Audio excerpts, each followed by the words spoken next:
Hello the students, कैसे हैं आप सब लोग। मैं मोइन पठान एक बार फिर से आप सब लोगों के सामने। और आज हम लोग करने जाने वाले हैं क्या, आज हम लोग करने जाने वाले हैं 11 अप्रैल 2023 के बहुत सारे इंपॉर्टेंट करंट अफेयर्स। आज का लेक्चर बहुत ज़्यादा इंपॉर्टेंट होने वाला है, तो लास्ट तक बने रहिएगा और पूरा की पूरा वीडियो ज़रूर देखिएगा। कल वाला वीडियो देख लिया आप लोगों ने, कल वाला जो हमारा वीडियो था जीके वाला, आप लोगों ने वो देखा है कि वो वाला वीडियो बहुत इंपॉर्टेंट था। अगर आप लोगों ने नहीं देखा था, पॉलिटिकल डिविजन्स ऑफ इंडिया वाला, ठीक है, तो अगर नहीं देखा है तो ज़रूर देखना उसको।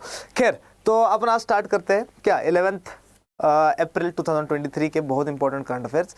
आप सबका स्वागत करता हूं मैं CUET अड्डा 24/7 पर, जो कि आप लोगों के लिए लेकर आता है बहुत सारे न्यूज़, बहुत सारे करंट अफेयर्स, बहुत सारा जीके, बहुत सारा प्यार आपके अपने जीतू भैया की तरफ से आपके लिए लेकर आता है। और क्या आपके लिए लेकर आता है बहुत सारे नोटिफिकेशन, बहुत सारे अपडेट्स, बहुत सारे एजुकेशन रिलेटेड वीडियोज़, और आप सबकी हेल्प करता है आपके एग्ज़ाम को क्लियर करवाने में और आप सबके मार्क्स को रेज करवाने में। तो क्या आप लोग रेडी है आज का अपना वीडियो स्टार्ट करने के लिए? तो अगर रेडी है तो फटाफट से दिखाओ मुझे अपने अंगूठे, ताकि अपन करें स्टार्ट। तो सबसे पहला क्वेश्चन हमारे टेलीविजन स्क्रीन पर आने से पहले एक बार आपका सबका दोबारा से CUET अड्डा 24/7 पर बहुत विनम्र स्वागत है। सबसे पहला क्वेश्चन हमारे टेलीविजन स्क्रीन पर कुछ इस तरीके से है। First question on our screen, who has recently been awarded the Young Urologist of the Year award? तो Young Urologist of the Year का अवार्ड इस साल किसको मिला है? ठीक है, हाल ही में young urologist of the year के पुरस्कार से किसे सम्मानित किया गया है?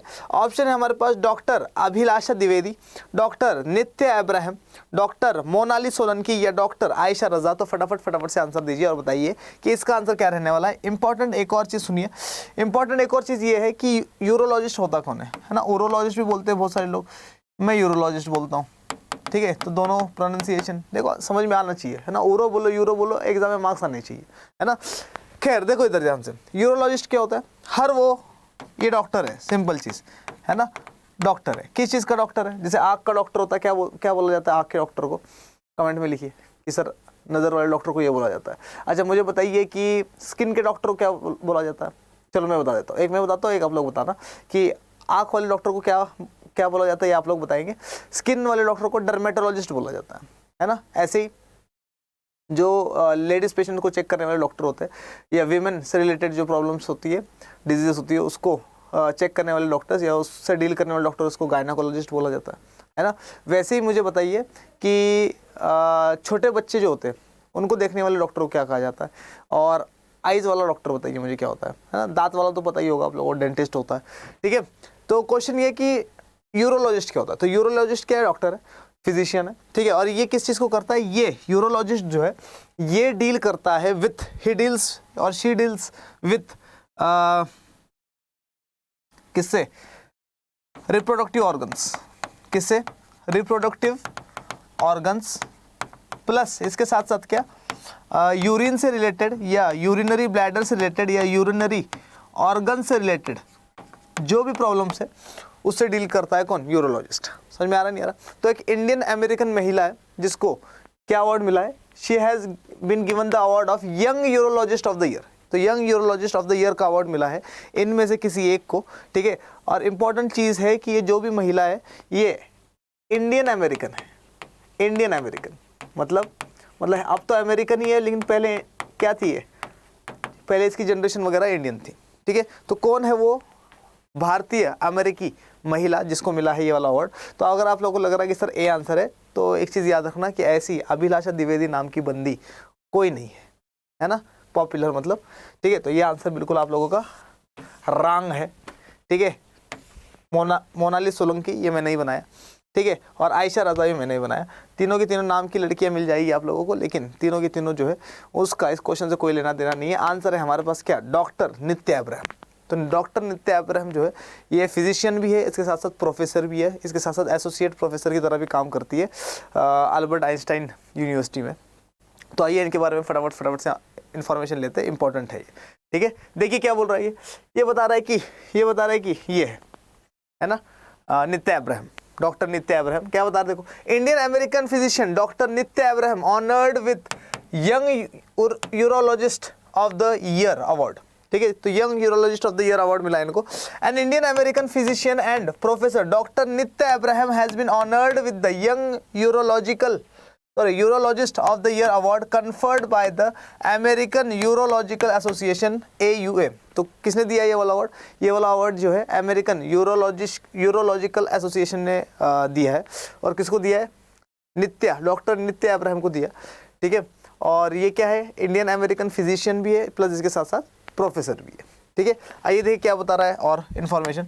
Doctor Abraham is an associate professor, तो ये क्या है? एक एसोसिएट प्रोफेसर है at Albert Einstein College of Medicine and programme director for the Montefiore urology residency programme, ठीक है। तो दो जगह अलग अलग काम कर रही, ठीक है। एसोसिएट प्रोफेसर है कहाँ पर? Albert Einstein College of medicine में, और प्रोग्राम डायरेक्टर की तरह काम कर रही है for the Montefiore urology residency programme के लिए, ठीक है। तो यहाँ पे करंट अफेयर्स अपना खत्म हो जाता है। इंपॉर्टेंट चीज़, यूरोलॉजिस्ट होता क्या है? तो क्या हो रहा है? A urologist is a medical doctor, तो मेडिकल डॉक्टर है specialising in conditions that affect the urinary tract. तो यूरिनरी ट्रैक्ट से, ये यूरिनरी ऑर्गन्स जो है उससे रिलेटेड जो कुछ भी प्रॉब्लम्स होती है वो चेक करता है। कौन? वो चेक करता है urologist. That affect the urinary tract in men, women and children and diseases that affect the reproductive system, और ऐसे डिजीजेस से डील करता है जो कि रिप्रोडक्टिव सिस्टम से जुड़ी हुई होती है, ठीक है। आगे क्या बोल रहा है? These conditions range from being too much और too little to being unable to be a father, ठीक है। तो ये क्या बोल रहा है कि कैसी कैसी प्रॉब्लम हो सकती है इसमें? कईयों क्या होता है? बाथरूम बहुत ही ज़्यादा आ जाता है, इतना आता है कि बाथरूम में ही पड़े रहता है ना। कुछ लोग ऐसे होते हैं कि भाई उनको बाथरूम आता ही नहीं है, ठीक है। उनको ब्लैडर फैलता जाता है, मतलब अर्ज ही नहीं होती है ना, कब जाए पता ही नहीं चलता उनको कि बाथरूम आ रहा है या नहीं आ रहा है, ठीक है। कई क्या होता है, कई लोगों को मतलब बाथरूम आना बहुत डिले हो जाता है ना, मतलब 1 दिन हो गया, 2 दिन हो गया, टॉयलेट ही नहीं आ जा पा रहे। तो ऐसी कंडीशन से डील करती है कौन? डॉक्टर नित्या मोहन, और इनको अवार्ड मिला है इस चीज़ में, young urologist of the year का अवार्ड, जो कि किसने दिया है? जो कि दिया है अमेरिकन यूरोलॉजिकल एसोसिएशन ने, ठीक है। हिंदी में देख लेते एक बार, फिर पूछता हूँ समझ में आया कि नहीं आया। एक भारतीय अमेरिकी चिकित्सक और प्रोफेसर डॉक्टर नित्य अब्राहम को अमेरिकन यूरोलॉजिकल एसोसिएशन AUA द्वारा दिए गए young urologist of the year award से सम्मानित किया गया है। Doctor Abraham Albert Einstein College of medicine में एसोसिएट प्रोफेसर है और मॉन्टेफियोर यूरोलॉजी रेसिडेंसी कार्यक्रम के कार्यक्रम निदेशक है। यूरोलॉजिस्ट एक मेडिकल डॉक्टर होता है जो पुरुषों, महिलाओं और बच्चों में मूत्रपथ को प्रभावित करने वाली स्थितियों और प्रजनन प्रणाली को प्रभावित करने वाले रोगों में विशेषज्ञता, प्रजनन प्रणाली को प्रभावित करने वाले लोगों में, अच्छा दोबारा पढ़ लिया, विशेषज्ञता रखता है। ये स्थितियां बहुत अधिक या बहुत कम पेशाब करने से लेकर बच्चे का पिता बनने में असमर्थ होने तक होती है, ठीक है। तो आई होप कि ये सारी की सारी चीज़ें समझ में आई होगी। समझ में आई है तो मुझे जल्दी से अपने गंदे से अंगूठे दिखाओ और बोलो कि सर आ गया समझ में, पेपर में आता है तो एकदम फाड़ के उखाड़ के आ जाएंगे, कोई दिक्कत नहीं है।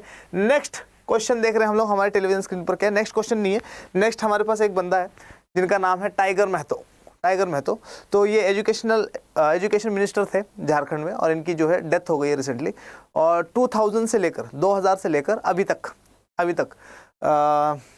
2023 तक ये क्या थे? MLA थे अपने इलाके के, और अब इनकी डेथ हो गई है। तो एजुकेशन मिनिस्टर भी है ना, तो इनके बारे में न्यूज़ है। तो क्वेश्चन नहीं है इसमें, न्यूज़ है सिर्फ। देखिए क्या बोल रहा है ये, Jharkhand minister Jagannath Mahato has passed away. तो इनकी डेथ हो गई है, झारखंड के मिनिस्टर थे mister Mahto, the minister for school education and literacy. तो मिस्टर महतो क्या थे? तो मिस्टर महतो थे स्कूल एजुकेशन एंड लिटरेसी, मतलब एजुकेशन मिनिस्टर थे for the state of Jharkhand. आई क्या बोलो देखो इनके बारे में, he was also known as Tiger Mahto और टाइगर जगन्नाथ दा, ठीक है। तो टाइगर जगन्नाथ दा या टाइगर महतो के नाम से भी जाना जाता था इनको। He served as a legislator मतलब MLA की तरह काम किया इन्होंने, ठीक है। मेंबर ऑफ लेजिस्लेटिव असेंबली थे फॉर द डुमरी विधानसभा। तो जिस इलाके से ये लोग जीत के आते थे उस इलाके का नाम क्या है? उस इलाके का नाम है डुमरी। तो डुमरी विधानसभा से जीत के आते थे, district under the Jharkhand Mukti Morcha party, ठीक है। और किस टिकट से जीत के आते थे, किस पार्टी के लिए जीतते थे? तो JMM पार्टी थी इनकी, JMM, ठीक है, JMM। तो इसके साथ साथ मुझे बताओ कि झारखंड के जो चीफ मिनिस्टर है, ठीक है, हेमंत सोरेन नाम है क्या, ठीक है, तो वो कौन से पार्टी से ये भी आप लोग मुझे बताना। तो he served as a legislator for the Dumri Vidhan Sabha district under the Jharkhand Mukti Morcha party, JMM party से है। और Mahato has been had represented the Dumri assembly seat since 2000 और 2000 से सन 2000 से लगातार 2023 तक ये क्या थे, डुमरी विधानसभा के एमएलए थे, which has been a strong hold of the JMM party. और इन्हीं की वजह से JMM पार्टी का बहुत स्ट्रॉन्ग होल्ड था डुमरी विधानसभा में, है ना। लास्ट टाइम बीजेपी कैंडिडेट को हराया इन्होंने, है ना, लगभग 77,000 वोटों से, ठीक है। तो इसका मतलब क्या है, इसका मतलब एक खतरनाक क्या थे, कैंडिडेट थे ये, और इसी वजह से लोग इनको टाइगर महतो के नाम से जानते थे, ठीक है। आगे समझ में, हिंदी में देख लेते हैं एक बार फटाफट से, देखो क्या बोल रहा है। टाइगर महतो, है ना, झारखंड के कौन थे, एजुकेशन मिनिस्टर थे। झारखंड के मंत्री जगन्नाथ महतो का निधन हो गया है। श्री महतो स्कूली शिक्षा और साक्षरता मंत्री थे। उन्हें टाइगर महतो या टाइगर जगन्नाथ दा के नाम से भी जाना जाता था। उन्होंने झारखंड मुक्ति मोर्चा पार्टी के तहत डुमरी विधानसभा जिले के विधायक के रूप में कार्य किया। महतो ने 2000 से डुमरी विधानसभा सीट का प्रतिनिधित्व किया था, जो JMM पार्टी, है ना, JMM जो झारखंड मुक्ति मोर्चा पार्टी का गढ़ रहा है, ठीक है। आगे समझ में आया है तो फटाफट से show me your dirty thumbs so that we can move forward and let's have a look on our next question. बढ़िया, चलिए नेक्स्ट देखते हैं हमारे पास क्या है। तो नेक्स्ट क्वेश्चन हमारे टेलीविजन स्क्रीन पर कुछ इस तरीके का है, देखिए क्या, who has been recently appointed as the president of Honda Motors, ठीक है। तो होंडा मोटर्स ने रिसेंटली कुछ चेंजेस किए, ठीक है, और चेंजेस में इन्होंने क्या है, इन्होंने किसी एक बंदे को बना दिया है प्रेसिडेंट, उसी बंदे को बना दिया है मैनेजिंग डायरेक्टर, और उसी बंदे को बना दिया है CEO ऑफ होंडा मोटर्स। तो कौन बंदा है जिसको होंडा मोटर्स का MD, प्रेसिडेंट एंड CEO बना दिया गया है, यही है क्वेश्चन, ठीक है। हिंदी में पढ़ लेते हैं, देखोगे हिंदी में। हाल ही में होंडा मोटर के अध्यक्ष के रूप में किसे नियुक्त किया गया है? ऑप्शन है हमारे पास सुत्सुमु ओतानी, लॉरेंटो मिगुशी, अत्सुशी ओगाटा या विनय ढिंगरा। तो फटाफट से आंसर दीजिए और बताइए कि आंसर क्या होने वाला है हमारे पास। तो अगर आप लोगों को लग रहा है कि सर एक ही इंडियन है, ऑफ कोर्स यही आंसर होगा विनय ढिंगरा, तो आप लोग एकदम 100% क्या हो, रॉन्ग हो, एकदम रॉन्ग, 100% रॉन्ग। क्यों? क्योंकि विनय ढिंगरा इसका बिल्कुल आंसर नहीं है। विनय ढिंगरा जो है, इनको इंडिया में सीनियर डायरेक्टर बना दिया गया, ठीक है। और अगर आप लोगों को लग रहा है कि सर बी आंसर है लॉरेंटो मिगुशी, तो भी आप लोग क्या हो, रॉन्ग हो, ठीक है। अब आप लोगों को पता है ए और सी में से एक कटेगा ही कटेगा, है ना, क्योंकि सी तो कटता ही है और ए कटा भी है अपने पास, ठीक है। तो आप क्या करना चाहोगे, सी तो कटता है ना, तो सी तो कटता ही है, साथ चल जाते हैं हम लोग, और सी जो है आंसर इसका रॉन्ग है। आंसर है हमारे पास क्या, सुत्सुमु ओटानी, ठीक है। जब आप लोगों के बच्चे वगैरह होंगे ना, तो अपने बच्चे का एक का नाम रखना सुत्सुमु, ठीक है, दूसरे का नाम रखना ओटानी, भूटानी नहीं, ओटानी, ठीक है, और एक का नाम रखना क्या, अत्सुशी ओगाटा, ठीक है, मजा आएगा, ठीक है। अपने बच्चे बोला ए अत्सुशी ओगाटा, इधर आ जाओ, ठीक है। तो अत्सुशी ओगाटा, अब सीन क्या है देखो, सुत्सुमु ओटानी जो है, ठीक है, ये लोग कहाँ के रहने वाले, सारे के सारे जापानीज है ना, जापानीज है, सिंचान वगैरह के किससे आते हैं, देश से आते हैं लोग। सुत्सुमु ओतानी जो है, इसको बना दिया गया MD, प्रेसिडेंट और CEO किसका, होंडा मोटर्स का। दूसरी तरफ इसने रिप्लेस किसको किया, तो इसने रिप्लेस किया तीसरे नंबर वाले को, किसको, ओगाटा को, है ना, ओगाटा, अत्सुशी ओगाटा को क्या किया है, इसने रिप्लेस किया है as the MD, president and CEO of the Motors, Honda Motors, ठीक है, यही है, क्या नाम है इसका, सुत्सुमु, ठीक है। देखो क्या बोल रहा है, Honda motorcycle and scooter India has announced the appointment of Tsutsumu Otani, currently the vice president and Honda Motors company, ठीक है। तो पहले क्या थे, वाइस प्रेसिडेंट थे एट होंडा मोटर्स कंपनी, अब इनका क्या कर दिया गया, इनको वाइस प्रेसिडेंट की पोस्ट से रेज दे दिया और इनको बना दिया गया प्रेसिडेंट ऑफ होंडा मोटर्स, ठीक है। Japan as the new president, CEO and managing director, तो इनको नया प्रेसिडेंट, चीफ एग्जीक्यूटिव ऑफिसर और मैनेजिंग डायरेक्टर यानी MD बना दिया गया है। He will take over from Atsushi Ogata, और किसको रिप्लेस करेंगे, ये अत्सुशी ओगाटा को रिप्लेस करेंगे। और अत्सुशी ओगाटा को इन लोगों ने भेज दिया है कहाँ पर, चाइना, चाइना भेज दिया है, और चाइना में होंडा मोटर्स का जो भी काम है वो संभालेंगे। अब आगे क्या बोल रहा है ये, Honda motorcycle and scooter India, Honda motorcycle and scooter India promoted Vinay Dhingra as senior director, और विनय ढिंगरा जिनका फोर्थ ऑप्शन पे नाम था, इनको क्या कर दिया, सीनियर डायरेक्टर बना दिया गया। ठीक है, आगे क्या हो रहा है, Yogesh Mathur and Sanjeev Jain were both promoted to the board of directors of Honda motorcycle and scooter India. और हमारे पास दो बंदे और हैं, योगेश माथुर और संजीव जैन, ये याद करने की जरूरत नहीं है, ये नहीं आएगा पेपर में। ठीक है, लेकिन बाई चांस आ जाए इसलिए दे देता हूँ मैं कि भाई इन्फॉर्मेशन मिले, इंडियंस कहाँ पर ये भी पता चले। तो हमारे पास दो बंदे हैं, योगेश माथुर और संजीव जैन, और इन दोनों को क्या कर दिया, इनको भी रेस दे दिया गया और इनको बोर्ड ऑफ डायरेक्टर्स का मेंबर बना दिया गया। ठीक है, promoted to the board of directors of Honda motorcycle and scooter India. ठीक है, हिंदी में देख ले एक बार फटाफट से, हिंदी में देखते देखते हमारे पास क्या इन्फॉर्मेशन है। Honda motorcycle and scooter India ने होंडा मोटर कंपनी जापान के वाइस प्रेसिडेंट सुत्सुमु ओटानी को नया प्रेसिडेंट, सीईओ और मैनेजिंग डायरेक्टर नियुक्त करने की घोषणा की है। वह अत्सुशी ओगाटा से पदभार संभालेंगे। Honda motorcycle and scooter India ने विनय ढिंगरा को वरिष्ठ निदेशक के रूप में पदोन्नत किया। योगेश माथुर और संजीव जैन दोनों को Honda motorcycle and scooter India के निदेशक मंडल में पदोन्नत किया गया है। समझ में आ गया, समझ में आया है तो show me your little dirty colourful thumbs so that we can move forward. चले आगे, ठीक है, आई होप कि समझ में आया होगा। ये है आतुशी ओगाटा, है ना, तुम लोगों का बड़ा बेटा, और फिर ये है कौन, सुत्सुमु ओटानी, तुम लोगों का छोटा बेटा। ठीक है, लड़की भी लेके आऊंगा लेकिन आज नहीं, देखता हूँ आगे आगे पीछे कभी।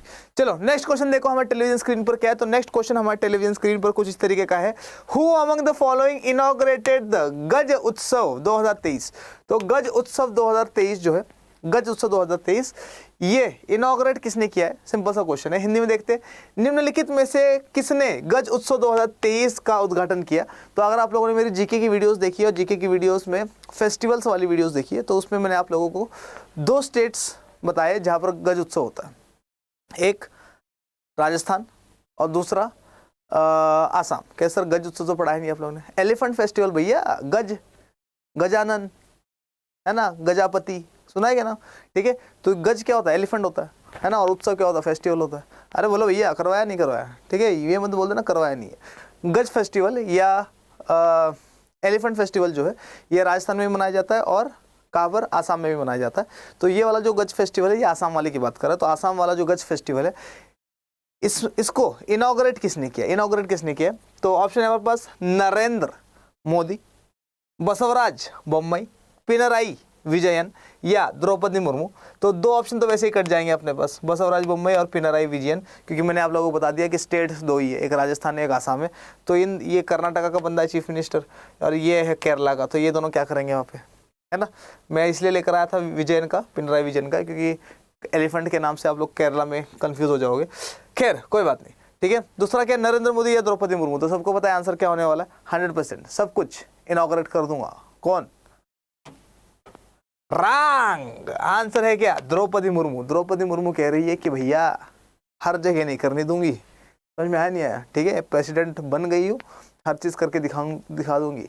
इनॉग्रेट, रिबन काटने के लिए तो पहुंच ही सकते हैं, है ना। अब ने राइस कांग्रेस किया था, याद है क्या, राइस कांग्रेस। तो राइस कांग्रेस जो कत्तक में हुई थी उसको भी इनॉग्रेट किसने किया था, द्रौपदी मुर्मू ने किया था, है ना।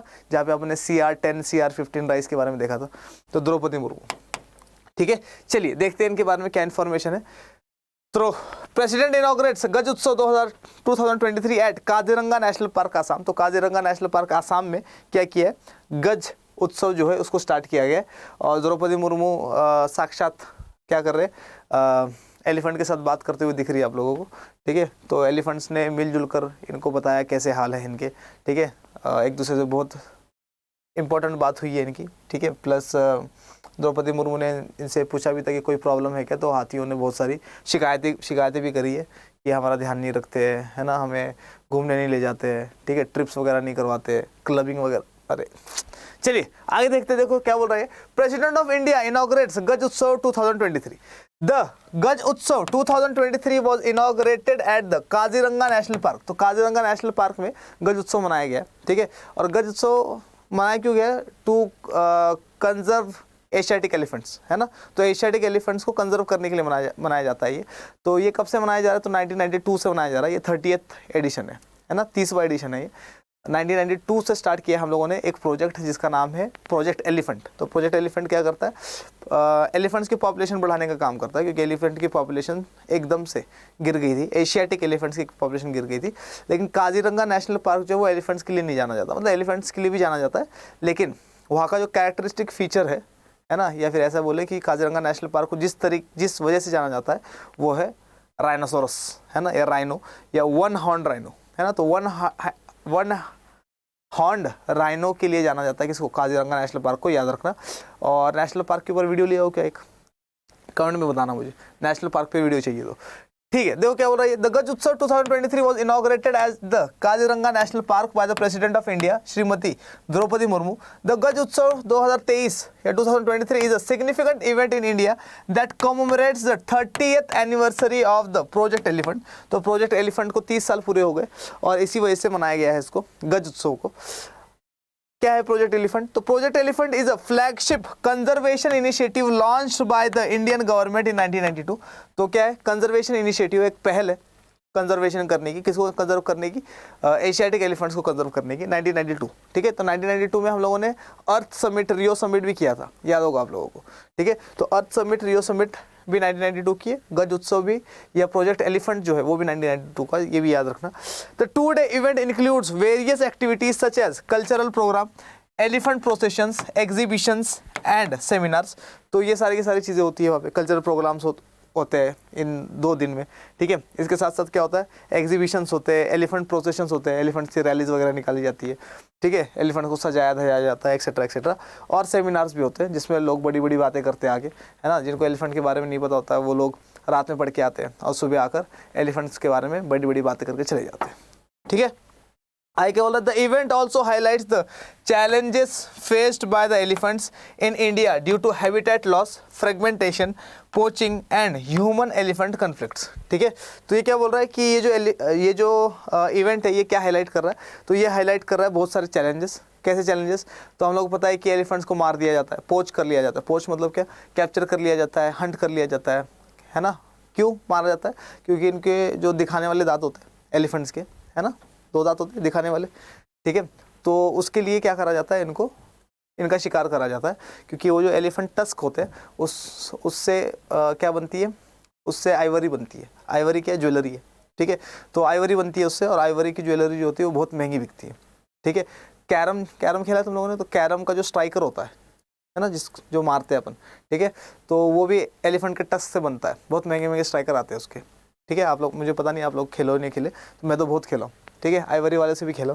तो खैर इसका मतलब ये नहीं कि मैं पोचिंग करता हूँ, लेकिन जब से पता लगा फिर अपन वो प्लास्टिक वाला ले आते हैं। खैर, तो सीन क्या है? सीन ये है कि ये था पूरा की पूरा हमारे पास गज उत्सव।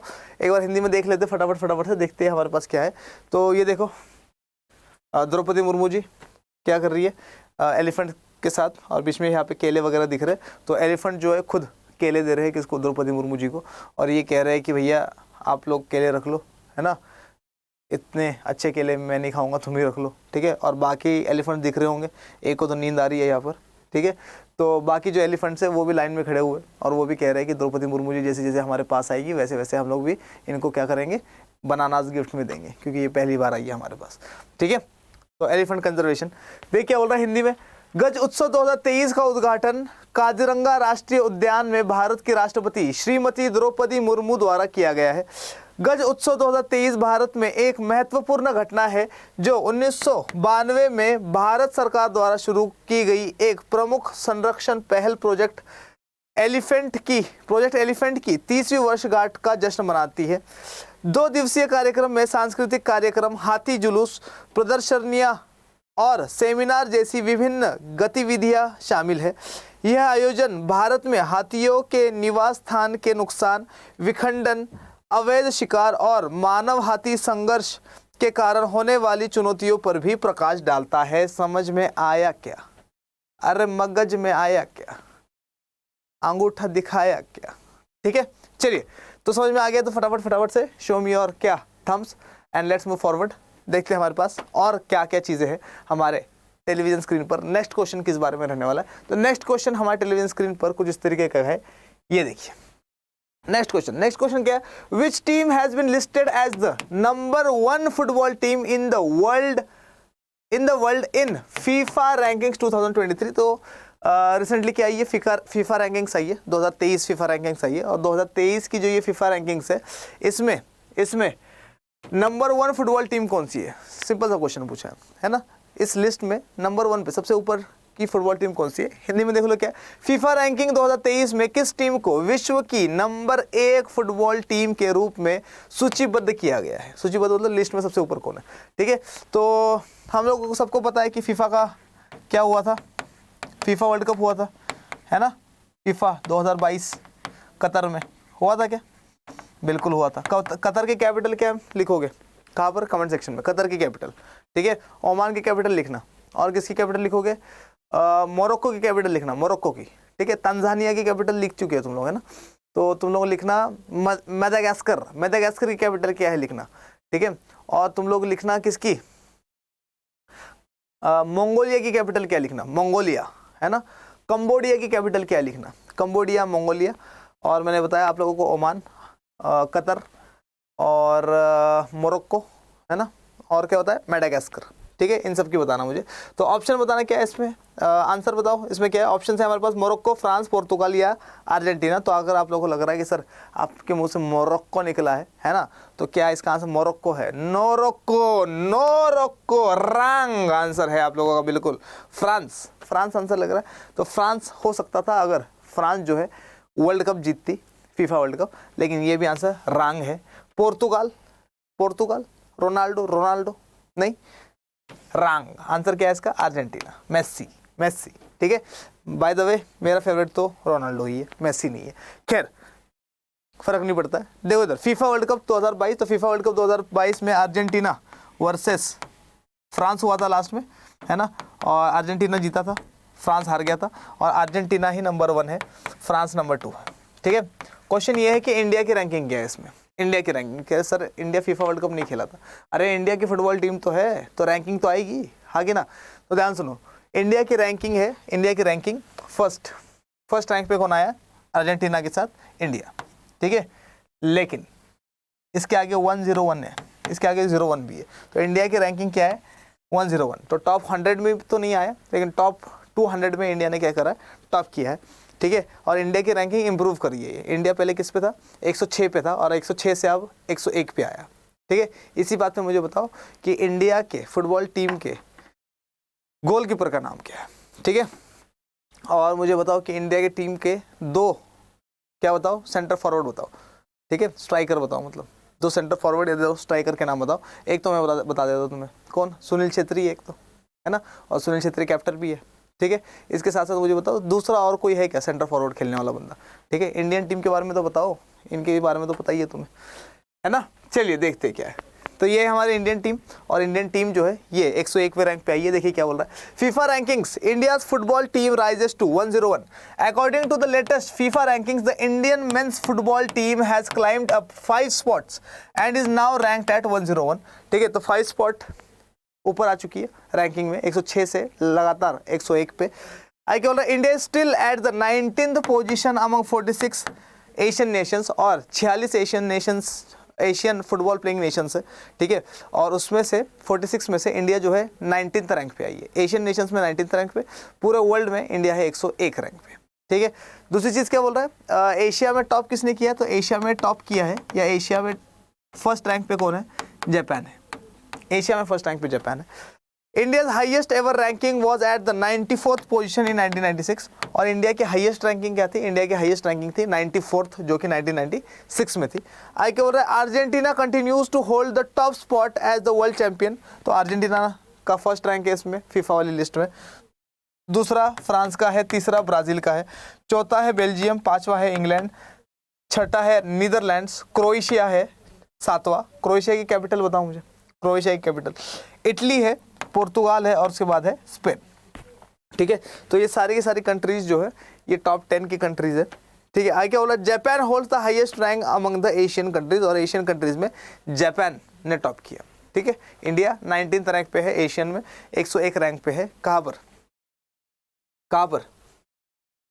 वर्ल्ड में, है ना, फीफा रैंकिंग्स। तो मेसी एंड हिज टीम, ठीक है, फीफा वर्ल्ड कप के साथ। देखो क्या हो रहा है, न्यूनतम फीफा रैंकिंग के अनुसार भारतीय पुरुष फुटबॉल टीम 5 स्थान ऊपर चढ़ गई है और अब 101वें स्थान पर है। भारत अभी भी 46 एशियाई देशों में 19वें स्थान पर है।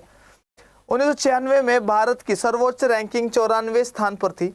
अर्जेंटीना विश्व चैंपियन के रूप में शीर्ष स्थान पर कायम है। इसके बाद शीर्ष 10 स्थानों में France, Brazil, Belgium, England, Netherlands, Croatia, Italy, पुर्तगाल और स्पेन है। जापान एशियाई देशों में सर्वोच्च रैंक रखता है। समझ में आ गया क्या? समझ में आया है तो फटाफट से दिखाओ मुझे अपने अंगूठे और बोलो कि सर आ गया समझ में, कोई दिक्कत नहीं है। ठीक है, चलो जल्दी खत्म करते हैं। Last the home minister of India unveiled the dash feet tall statue of lord Hanuman at Gujarat Sarangpur temple. तो गुजरात के सारंगपुर टेम्पल में हमारे जो होम मिनिस्टर है जिनका नाम है क्या, अमित शाह, उन्होंने क्या किया, उन्होंने हनुमान जी की बहुत बड़ी मूर्ति जो है उसकी स्थापना करी है। ठीक है, और ये वन ऑफ द बिगेस्ट मूर्ति ऑफ द वर्ल्ड है। तो यही बताना है कि वो मूर्ति कितनी फीट की है। ठीक है, तो मैं बता देता हूँ, टाइम नहीं है मेरे पास। वो जो मूर्ति है वो 54 फीट ऊंची है और उसको एक पेडेस्टल पे रखा हुआ है। पेडेस्टल मतलब बेस पे। ठीक है, ये बेस है और इसके ऊपर मूर्ति है ऐसे। ठीक है, तो ये जो पेडेस्टल है इसकी हाइट कितनी है, इसकी हाइट है 48 फीट की और मूर्ति की हाइट कितनी है, मूर्ति की हाइट है 54 फीट की। ठीक है, तो अगर मूर्ति की हाइट पीछे पूछे तो 54 फीट की मूर्ति है। आइए देखते हैं ज़रा कैसी है ये मूर्ति। तो ये है अमित शाह जी, और अमित शाह जी जो है ये क्या कर रहे हैं, दूध चढ़ा रहे हैं किसको, हनुमान जी को। देखिए जल्दी क्या बोल रहा है, Amit Shah has unveiled a 54 feet tall statue of lord Hanuman at a temple in Gujarat, India. तो गुजरात में, इंडिया में सारंगपुर टेम्पल में क्या किया गया, 54 फीट टॉल हनुमान जी की मूर्ति की स्थापना करी गई है। The statue was installed made up of bronze. तो ये स्टैच्यू जो है किस चीज़ का बना हुआ है, कांस्य का बना हुआ है, ये ब्रॉन्ज का बना हुआ है। At Sarangpur temple in Botad district of Gujarat. तो बोटाड डिस्ट्रिक्ट ऑफ गुजरात में ब्रॉन्ज से बना हुआ स्टैच्यू जो है उसको इंस्टॉल किया गया है। The statue which stands on a 48 feet tall pedestal. तो इसका पेडेस्टल कितने का है, 48 फीट का है। Has been built at a cost of around ₹30 crore, $4 million US। ठीक है, तो $4 मिलियन US या 30 करोड़ रुपए लगे हैं किस चीज़ में, ये वाले मूर्ति को बनाने में। और किसने बनाया इसको, बाय द हनुमान सेवा समिति। ठीक, तो हनुमान सेवा समिति ने बनाया जो कि उस मंदिर का ट्रस्ट है। आगे बोल रहा है, it is said to be one of the tallest statues of lord Hanuman in the world. और ये one of the tallest statues of lord Hanuman है। ठीक है, और अब जो मैं फोटो दिखाने वाला हूँ आप लोगों को इस हनुमान के स्टैच्यू की, उसको देखकर मजा आ जाएगा आप लोगों को। बहुत ब्यूटीफुल फोटो है, देखिए ज़रा। ठीक है, देखिए, तो ब्रॉन्ज से बना हुआ है, रात का फोटो है, चमकता हुआ धमकता हुआ। ठीक है, लॉर्ड हनुमान का। हिंदी में देख लीजिए फटाफट से। अमित शाह ने गुजरात भारत के एक मंदिर में भगवान हनुमान की 54 फीट ऊंची प्रतिमा का अनावरण किया है। गुजरात के बाद बोटाड जिले के सारंगपुर मंदिर में कांस्य से बनी मूर्ति स्थापित की गई थी। मंदिर से जुड़े एक ट्रस्ट हनुमान सेवा समिति द्वारा लगभग 30 करोड़ रुपए की लागत से 48 फीट ऊंचे चबूतरे पर खड़ी मूर्ति का निर्माण किया गया है। इसे दुनिया में भगवान हनुमान की सबसे ऊंची मूर्तियों में से एक कहा जाता है। समझ में आया कि नहीं आया? समझ में आया है तो फटाफट से मुझे दिखाओ अपने अंगूठे और बोलो कि सर 100% समझ में आ गया। पेपर में आता है तो कर लेंगे। ठीक है, यहाँ पर हमारा वीडियो हो जाता है ख़त्म। जल्दी से सुनो, है ना, 2 मिनट है मेरे पास। प्रतिज्ञा बैच स्टार्ट हो गया अपना, प्रतिज्ञा बैच, है ना। और प्रतिज्ञा बैच में बहुत तगड़ी तरीके से पढ़ाई हो रही है।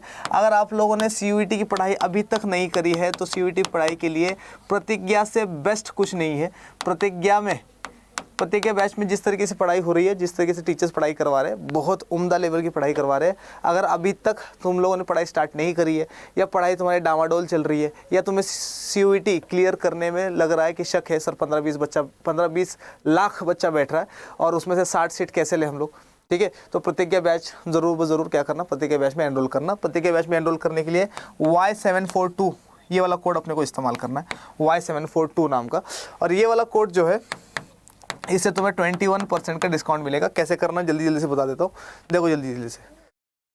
ठीक है, कैसे करना है आप लोगों को, आपको जाना है कहाँ पर, आपको जाना है अच्छा देखो इधर, आपको जाना है किस पे, अड्डा 24/7 की वेबसाइट पे जाना है, गूगल पे जाना है, अड्डा 24/7 डालना है।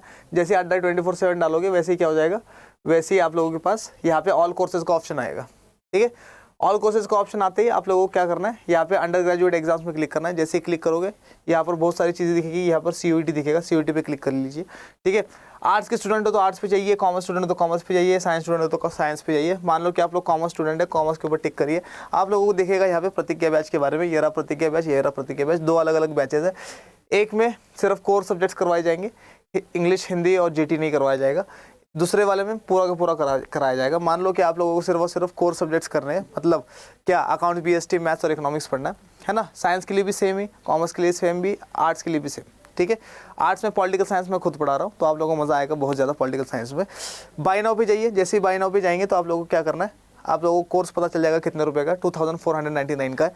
ये 18% डिस्काउंट दे रहा है, ये 15% डिस्काउंट दे रहा है। मैं आप लोगों को डिस्काउंट दे रहा हूँ 21% का। तो यहाँ पर जाइए और लिखिए क्या, Y742 जैसे ही आप लोग लिखेंगे वैसे ही क्या हो जाएगा, आपके कितने पैसा बच जाएगा, आपके बच जाएंगे 500 रुपये। 1999 में आपको ये कोर्स मिल जाएगा।